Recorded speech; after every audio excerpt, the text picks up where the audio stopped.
Euh, Journée d'été, 35 degrés, plein soleil.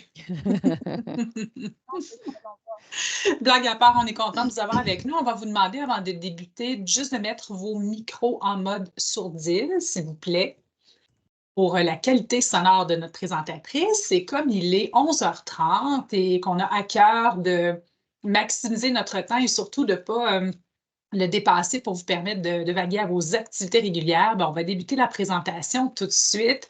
Alors, encore une fois, bienvenue. Carole Saint-Denis de la Table régionale de concertation des aînés de Laval, en compagnie de Cynthia Brunet. Allô, Cynthia. Bonjour tout le monde.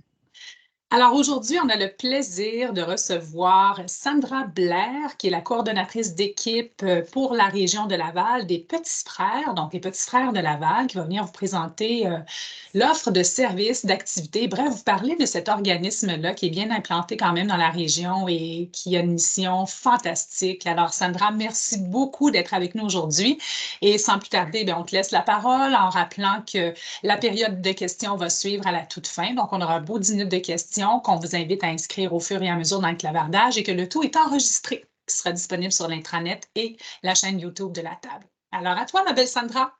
Bon, ben merci, Carole. Premièrement, je vous avertis que j'ai une grosse boule de poils devant moi. Alors, si je disparais temporairement, ne soyez pas surpris.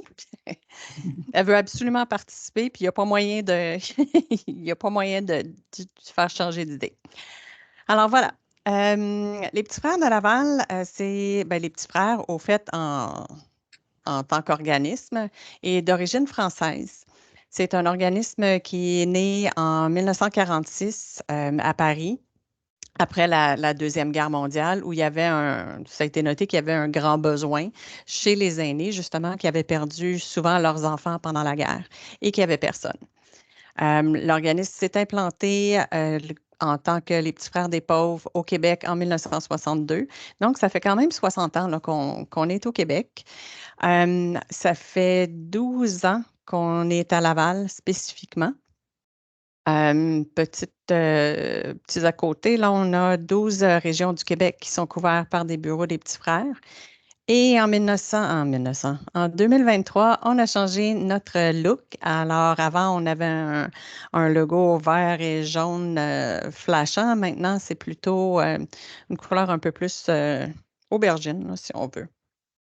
On fait partie aussi d'une fédération internationale de 10 pays. Donc, les Petits Frères se trouvent quand même, c'est un organisme international qui se rencontre des délégués de façon régulière là, pour parler des meilleures pratiques et tout ça. Alors, l'objectif, pour moi, c'est notre mission, qui est de contrer l'isolement des personnes seules du grand âge jusqu'à la fin de leur vie et souvent après. Voilà. Là, trouver mes notes, qu'il faut absolument se coucher sur mes notes.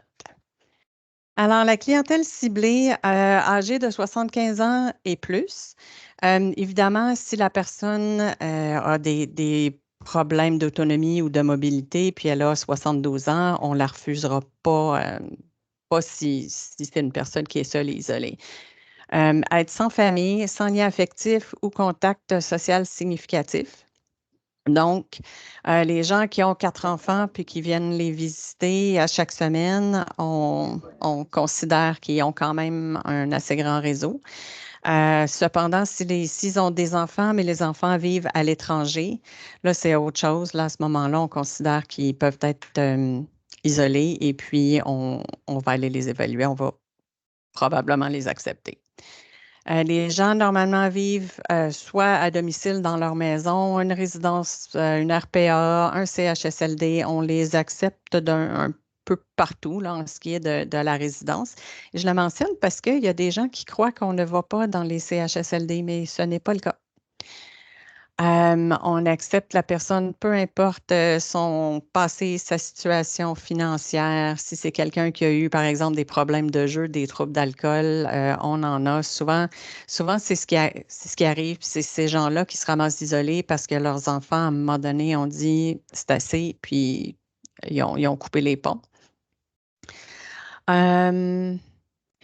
quelle que soit la condition physique, psychologique, sociale ou autre. Sachez, par exemple, que c'est juste un petit peu plus difficile pour nous de trouver des bénévoles, des fois, pour quelqu'un qui a des troubles psychologiques ou qui a des troubles de santé mentale, simplement parce qu'ils ne sont pas à l'aise. On en a des fois qui vont arriver, qui sont à l'université, qui étudient la psychologie, par exemple, mais c'est plutôt rare. Ça fait que c'est un petit peu plus difficile de jumeler des gens dans cette situation-là. Nous, on les appelle les grands amis. Ça fait que dans le fond, c'est un échantillon de la population en général. Le but des programmes est d'offrir du réconfort et d'améliorer la vie des personnes âgées isolées jusqu'à la fin et après. On dit toujours après parce que, vous allez voir, j'ai listé là, quelques-uns des programmes. Mais ce qu'on fait aussi dans le cas d'un décès de quelqu'un qui n'a pas de famille, c'est on va récupérer le corps, on va l'inhumer, on a un- ce qu'on appelle ça une section, un petit secteur au cimetière de Laval sur la montée Saint-François, rang Saint-François. Et puis, on inscrit leur nom sur notre grosse pierre tombale. Ça fait que ils ne seront pas oubliés. Puis, des fois, c'est vraiment quelque chose qui réconforte les gens de savoir que, OK, ben moi, ma vie, elle ne sera pas juste oubliée, elle ne sera pas effacée. On va se souvenir de moi en quelque part. Autrement, principalement, ce qu'on fait, ce sont des jumelages bénévoles avec un grand ami. On essaie autant que possible de trouver des gens qui vivent dans le même secteur que la personne et puis qui ont quelque chose en commun.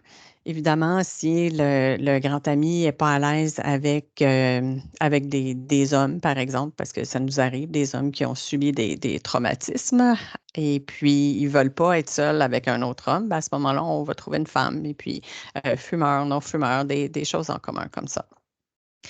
On fait des visites en tant que jumelage, des visites à domicile, mais on essaie aussi on avait une équipe et puis on est en train d'essayer de la remonter, une équipe qui fait que des visites à l'hôpital. Parce que des fois, ça peut être longtemps quand on est à l'hôpital puis on est une personne seule. Puis, c'est que le but, c'est d'essayer d'aller les visiter là, au moins une à deux fois une fois par jour si possible, mais essayer pour deux fois par semaine dans la mesure du possible. Les grandes fêtes, on fait une grosse fête de Noël pour les gens qui n'ont personne. Et puis, des cadeaux pour les gens qui ne peuvent pas venir à la fête. Et c'est la même chose à Pâques, sauf que d'habitude, à Pâques, on va à la cabane à sucre. Et puis, des cadeaux pour les gens qui ne peuvent pas venir.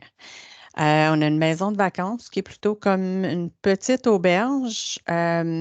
Avant, on pouvait prendre jusqu'à 25 personnes. Maintenant, on arrête à 10 parce que les gens ne veulent plus partager leur chambre. Avant, ils partageaient leur chambre puis ils étaient à l'aise avec ça, mais là, ils ne veulent plus. Alors, il va falloir voir là, comment on peut organiser ça. C'est quelque chose qui est en réflexion là, pour le futur. Mieux-être et rêve d'aînés, ce sont des programmes pour les gens qu'on accompagne déjà. Donc, par exemple, un monsieur qui est vraiment démuni et puis qui a besoin d'un nouveau dentier, c'est quelque chose qu'on peut regarder ça pour voir si on a moyen de l'aider avec ça. Rêve d'aîné, on a toutes sortes de choses. On a eu un monsieur l'année passée que lui, son rêve, c'était d'aller voir une partie de hockey au nouveau Centre Bell. J'en ai un autre que c'est aller voir les Red Sox jouer à Boston. Fait que ce sont des choses aussi, on a des budgets pour ça. Le budget n'est pas typique à Laval, là, mais c'est quelque chose qui est regardé par le siège social à Montréal. Et puis, lorsque c'est possible, ben, on essaie d'envoyer des gens pour vivre un de leurs rêves. L'accompagnement de fin de vie aussi. Pardon. Quand on a un grand ami qui est à l'hôpital ou qui est en soins palliatifs, on essaie autant que possible là, d'avoir une relève pour qu'il y ait quelqu'un avec elle ou lui autant que possible. Les troubles de complexe de santé et l'Alzheimer, les défis cognitifs, j'ai mis des astérix parce que c'est un peu pas une évaluation, mais c'est des choses qu'on veut faire, mais pour l'instant, des bénévoles qui sont à l'aise avec des troubles complexes comme ça, on en a très, très peu. Alors, on n'a pas été capable là, de vraiment former une équipe pour ça. Le territoire, ben, c'est Laval, d'un bout à l'autre. C'est divisé en deux. On est deux cohortes qui s'occupent des deux bouts. Là, on a fait ça Est et Ouest à l'origine. Là, on est un petit peu plus mélangé là, parce qu'on a beaucoup, beaucoup plus de monde. Mais pour l'instant, c'est ça. On a deux secteurs et puis chacune s'organise avec son secteur. Le jumelage, comme j'ai mentionné tout à l'heure, on essaie de le faire local autant que possible, principalement parce que on considère que c'est une bonne façon de garder les bénévoles. Si le bénévole vit à Saint-François puis il fait son bénévolat à Saint-François, ça va être beaucoup plus facile que de l'envoyer à Sainte-Rose, par exemple, l'hiver en tempête de neige. C'est vraiment juste plus facile de les garder localement. Des gains pour les usagers. Bien, évidemment, pour les usagers, ça fait un accompagnement amical, des visites, des téléphones. Je m'excuse, là, ça fait ça comme ça, puis tout envole sur mon bureau. Ça donne une présence ou la possibilité pour eux de venir à un événement, comme pour les fêtes, par exemple, une sortie de groupe. Une occasion de socialiser, de se sentir spécial, puis vraiment de se sentir comme s'ils faisaient partie, en tout cas le but, c'est de faire en sorte qu'ils se sentent comme s'ils faisaient partie d'une famille. Pour référer, on a un formulaire qui est en ligne sur le site web. C'est divisé principalement par code postal, là, juste pour nous, pour nos deux équipes, mais toutes les informations que vous pouvez nous donner sont pertinentes, sont appréciées. Si c'est par téléphone, ben, normalement, on répond. Si jamais on ne répond pas, ben, pas de problème, laissez un message et puis on va vous recontacter avec juste le nom de la personne isolée et puis nous, on va vous recontacter à ce moment-là pour avoir plus de détails. Personne ressource, ben, il y a moi et puis Jessica, c'est l'autre coordonnatrice. On travaille ensemble, on est au bureau. Notre bureau il est dans le centre Action 50+, à Chamédé. On a une présence bureau, on travaille hybride, de façon hybride, mais on est quand même là normalement 2 fois par semaine. Et puis, c'est ça, horaire de bureau. On met de huit à 4. Des fois, ça change. Jessica a tendance à commencer plus tôt, finir plus tôt. Moi, j'ai tendance à commencer plus tard, finir plus tard. Mais c'est vraiment comme ça, on couvre plus long, dans le fond, dans la journée. Messagerie vocale, ça aussi, c'est un système Voice over IP, donc le message vocal nous arrive par courriel. Ça fait qu'on n'a pas besoin de téléphoner, c'est quelque chose qu'on peut entendre et puis c'est pratique, là, comme ça, c'est pas perdu. Ce que je voulais mentionner, on a sauté plus vite là, sur cette slide-là, cette diapo-là, c'est la particularité. En tant que organisme, là, on travaille tous ensemble, là, autant que possible. Mais ce que je voulais mentionner, c'est que la particularité des petits frères, c'est que notre but, c'est de faire un lien de confiance avec les gens qu'on accompagne. Alors, souvent, ces gens-là, ça peut faire 3 mois, mais des fois, ça fait 2, 3, 4, 5, 6 en montant, là, années qu'on les accompagne. Alors, ils nous connaissent, ils connaissent les coordonnateurs et des fois, leurs bénévoles, ça fait plusieurs années qu'ils connaissent. Alors, ça va arriver souvent à la personne de dire aux bénévoles ou de nous téléphoner au bureau et puis de nous dire, bon, écoute, j'aurais vraiment besoin d'aide avec telle et telle chose ou avec telle et telle autre chose, avec la popote roulante ou quoi que ce soit. Nous, si on peut les référer directement à un autre organisme, on va le faire. Normalement aussi, on va aussi informer le travailleur social qu'on a au dossier. Alors, si on vous envoie des informations comme ça, sachez qu'on ne cherche pas à vous dire comment faire votre travail. C'est juste que des fois, comme vous savez, il y a beaucoup de mouvements au CIS. Et puis, des fois, la personne est juste plus à l'aise avec son bénévole que ça fait 5 ans qu'ils connaissent, ou moi, que ça fait 3 ans qu'ils connaissent, que de téléphoner à un nouveau travailleur social qu'ils connaissent depuis quelques semaines pour leur dire c'est quoi le besoin. Alors, si jamais, on n'essaie jamais de dire à qui que ce soit comment faire leur travail, mais autant que possible, on essaie de vous feeder, comme on dirait, là, de vous donner toute l'information qu'on a pour vous aider à faire votre travail. Alors, voilà. Super, merci Sandra. Je ne sais pas s'il y a des questions, toujours dans le clavardage. Il y a Nathalie. Nathalie, OK, donc je vais te laisser, il n'y a pas beaucoup de questions, donc je vais te laisser poser la question verbalement. Ah, je peux l'écrire. En fait, j'ai Voilà. 2 questions. Ma première, c'est qu'est-ce qu'ils font exactement les bénévoles quand ils visitent La personne, la ça, personne? Qu'est-ce qu'ils font comme action, tâche? ça va dépendre ça dépend de la personne, puis des fois, ils jouent. Le but, c'est que c'est une rencontre sociale, une rencontre amicale. Ils ne sont pas là pour faire leur vaisselle, puis pour faire leur ménage. Des fois, ils vont sortir marcher avec la personne. Si c'est une personne, il y en a des fois il y en a souvent, en fait, qui nous disent qu'ils aimeraient quelqu'un là, juste pour aller avec eux pour marcher parce qu'ils peuvent sortir dehors, mais ils ont peur. Ils ont peur que s'ils s'en fâchent, s'ils tombent, ils vont rester là pendant X période de temps ou qu'ils vont tomber dans le milieu de la rue. Puis c'est des craintes qu'ils ont comme ça. Fait que souvent, on va marcher avec eux. Il y en a qui jouent aux cartes. Il y en a qui font juste jaser. Il y a des gens qui n'ont pas personne à qui parler. Et puis, quand le bénévole arrive, c'est juste, ça n'arrête pas, là.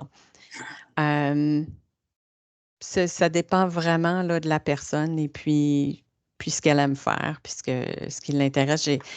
J'ai un de mes bénévoles qui, lui, il arrive là avec son sac de choses, là. Il arrive avec un livre avec des chansons, puis c'est un vieux livre qu'il a trouvé en quelque part, là. Et les autres bénévoles disent toujours qu'il y a un vieil âme. Parce que c'est un livre de chansons des années, je ne sais pas, 50, je pense, en tout cas, ou 40, avec les paroles des chansons dedans. Puis lui, il va arriver avec ça, puis il va arriver avec un sac de choses, là, des jeux. Lui, il a appris à sa grande amie à jouer aux échecs. Elle avait toujours voulu apprendre à jouer aux échecs et il a montré à jouer aux échecs. Fait que ça dépend vraiment là, d'une personne à l'autre de leurs besoins. Ça arrive qu'ils vont sortir la personne, quoique c'est pas. On leur demande pas de faire ça. Mais ça arrive des fois, après un certain temps, j'avais un bénévole qui allait chercher son grand ami puis qui l'amenait déjeuner le samedi matin. Parce que c'est ça qu'ils aimaient faire les deux. Fait qu'ils sortaient déjeuner, chacun payait sa part, puis ils le ramenaient chez eux après. C'était ça. Lui, il était dans une petite résidence avec une chambre au sous-sol. C'était sombre tout le temps. Fait que lui, n'importe quelle occasion de sortir. Puis c'est ce que son bénévole faisait avec lui. Fait que c'est vraiment, ça varie vraiment d'une personne à l'autre, puis d'un bénévole à l'autre. Il y a des bénévoles qui restent stricts, qui disent non, la mission, c'est que j'aille les visiter, puis qu'on parle ou qu'on fasse quelque chose alentour de la maison. Puis il y en a d'autres qui sont un peu plus flexibles. Merci. Je vais laisser tomber ma deuxième question. Elle est déjà répondue. Ah, OK, OK. parce que tu avais du temps, il n'y avait pas d'autres questions dans le clavardage pour l'instant. Les Le gymnases, profil des bénévoles, Linda, quel genre de personnes que vous recherchez? Est-ce qu'il y a une catégorie d'âge en particulier? Puis là, j'entends que ce n'est pas une implication qui est nécessairement très prenante pendant la période de temps où ils sont avec le grand ami. Mais est-ce que vous avez parce que là, on le sait, hein, la pénurie de bénévoles aussi, là, il y a ça, puis ça vous affecte particulièrement. Mais qu'est-ce que vous recherchez comme profil de bénévole? En ce qui est de l'âge, on n'a pas de vrai profil, là. Je dirais que c'est sûr que si la personne elle est retraitée, c'est toujours plus facile parce que là, si on fait des événements, ben, ils peuvent venir, ils peuvent aller chercher leur grand ami en passant parce que souvent, ce sont des gens qui n'ont pas de transport là, autre que ça. Euh, alors oui, le bénévole idéal, c'est quelqu'un qui ne travaille pas. Par contre, on a des bénévoles qui ont 22 ans, qui sont à l'université, qui travaillent à temps partiel, puis qui trouvent 2 heures par semaine ou 1 heure par semaine pour aller visiter leur grand ami aussi. Fait que En ce qui est de l'âge, là, c'est juste d'avoir quelques heures de disponibles par semaine. Mhm. De comprendre, nous, on a des formations aussi là, qu'on offre sur le vieillissement, sur les troubles neurocognitifs. Ce sont des formations qui ont été développées avec des professeurs en doctorat de l'Université de Montréal. Normalement, là, ce sont des formations professionnelles là, qui ont été développées de façon professionnelle. Ça fait qu'on les forme, mais des gens qui sont assez ouverts pour comprendre qu'il y a des gens qui ont besoin de parler, puis qu'il y a des gens qui ont des besoins particuliers. On n'a pas un profil type. Je dirais idéal, là, c'est quelqu'un qui est retraité parce qu'il commence à comprendre. Plus on avance hein, avec l'âge, on comprend toujours un peu mieux ce que c'est de vieillir. Et puis, ils sont un petit peu plus disponibles. Donc, si la personne, je ne sais pas, elle ne peut pas avoir une visite le mardi parce qu'elle a un rendez-vous médical, puis il faut qu'elle aille à son rendez-vous, ben, l'autre personne est peut-être un peu plus flexible si elle ne travaille pas, puis pourrait aller visiter le jeudi. Mais autrement, on a un peu de tout. Là. On a, comme je disais, on en a un qui arrive avec, c'est comme le Père Noël, là, avec son sac d'activités. Et puis, on en a d'autres qui se gardent à 1h30. Puis, dépendant de ce que la personne, nous, quand on évalue le bénévole, on va essayer de le jumeler avec une personne qui cherche à peu près la même chose. C'est comme ça a tendance à durer un petit peu plus longtemps. Ouais, puis j'imagine qu'on veut aussi créer une relation à long terme. On ne veut pas nécessairement quelqu'un qui s'implique pour 2 mois ou pour 3 C'est mois. ça. Idéalement, c'est ça. Le but pour créer un idéal, c'est lien. que ce soit à long terme puis qu'il y ait un lien. Puis la raison, justement, pour laquelle on va aller essayer de trouver des gens qui ont des choses en commun, c'est justement ça, c'est de créer une amitié, dans le fond, pour créer un lien où l'aîné se sent confortable et puis à l'aise de parler avec cette personne-là. On en a des fois ils sont plus à l'aise avec nous qu'avec leurs enfants. Et ils ont un problème, ils ont besoin de quelque chose, mais c'est nous qui appellent en premier parce que, ah ouais, mais là, quand j'appelle ma fille, ben, elle me dit toujours qu'elle est occupée ou c'est pas toujours des liens qui sont faciles avec leurs enfants. Alors, ils sont plus à l'aise des fois juste avec le bénévole. Je me permets une dernière question. Je vois à moins qu'il y en ait d'autres dans le clavardage. Non, tu as fait référence à la maison, une maison de vacances. Alors, ça se situe où et de quelle façon? Qu'est-ce qui fait qu'une personne, un grand ami peut y aller versus un autre? Est-ce que c'est une question d'intérêt seulement? Puis, c'est à quel endroit? C'est à Oka. C'est si j'avais une photo, j'aurais dû mettre une photo. En tout cas, c'est une grosse maison ou petite auberge, là, dépendant de comment on voit ça.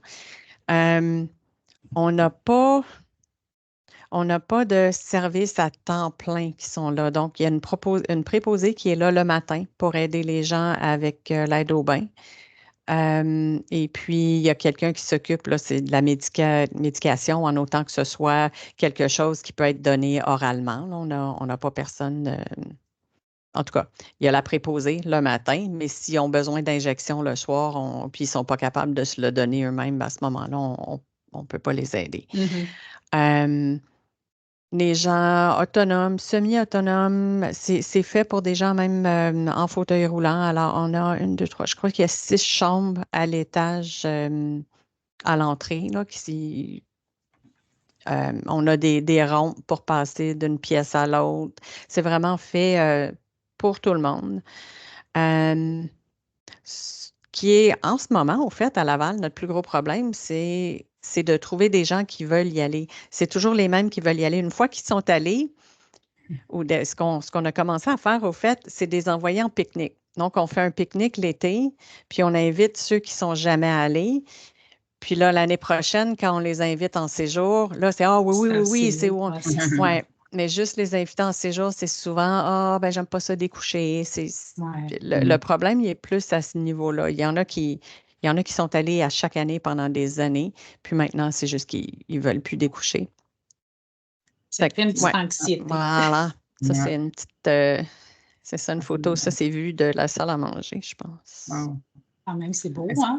Magnifique. Très beau. Ouais, Ah, ouais, Est-ce qu'il y a bel des gens, environnement. ouais, des bénévoles c'est ça. C'est est-ce que champêtre à l'intérieur, il y a le gros foyer, ils font des activités. Ou s'ils ne veulent pas participer aux activités, je veux dire, ils sont libres d'aller se promener sur le terrain. Là. Le terrain est quand même assez grand. Je ne dirais pas, là, une personne de 40 ans, le faire en jogging trouverait peut-être ça un peu petit, là, mais, mais pour une personne qui a sa marchette, c'est quand Eh même oui. assez, c'est quand même assez grand. On essaie dans la mesure du possible, là, d'envoyer toutes sortes de monde. C'est pas, mais, mais des fois, il y a certains besoins qu'on n'a juste pas le personnel pour même juste de trouver une préposée à temps partiel, des fois, c'est difficile. On a un petit minibus qui vient les chercher au bureau puis qui les amène tout ensemble. Et puis, fait que ça fait vraiment comme partir au camp, là, comme. Ben oui, Ouais. quelle belle option, vraiment. Ouais, petite j'appelle question. toujours ça le Club Med des aînés. Est-ce qu'il y a des bénévoles qui parlent différentes langues? Parce que on sait que c'est un enjeu à Laval. Là. On en a quelques-uns. Au fait, là, on commence à en avoir plus. Dans la dernière année, là, je dirais, on a des gens qui parlent plus de langues. Ça dépend de la langue. C'est sûr que des fois, il y a des langues qui sont un petit peu plus difficiles à trouver que d'autres. Puis souvent, Scama va s'occuper déjà de ces gens-là. Ça nous arrive d'appeler Scama puis de dire, ben, avez-vous un bénévole de libre? Tu sais, puis on va essayer de travailler avec eux, là, puis on va transférer la personne chez eux parfois si on n'est pas capable de trouver un bénévole. Mais on a des bénévoles qui parlent arabe de plusieurs régions. Dernièrement, on a plusieurs bénévoles qui sont d'origine roumaine aussi. On a quelques étudiants en langue aussi qui parlent des 3, 4 langues. Ça fait qu'on en a quelques-uns, c'est pas la majorité. Étrangement, on n'a pas beaucoup on a des gens qui parlent anglais, mais on n'a pas beaucoup de référencement pour des anglophones.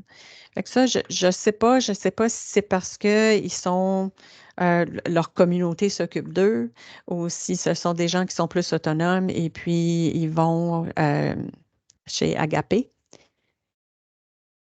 Ça, je ne sais pas pourquoi, mais principalement, la majorité, en tout cas, des gens avec qui on est sont francophones. Je dirais peut-être à 70%, là. La proportion change graduellement. Moi, quand je suis arrivée, il y avait peut-être 99% francophones, québécois d'origine. Puis maintenant, c'est plus du 70%. Là. On a plus de référencement et de bénévoles. Au fait, je pense qu'on a plus de bénévoles qui sont d'origine de descendance là, de d'autres pays que de Québécois dans la dernière année.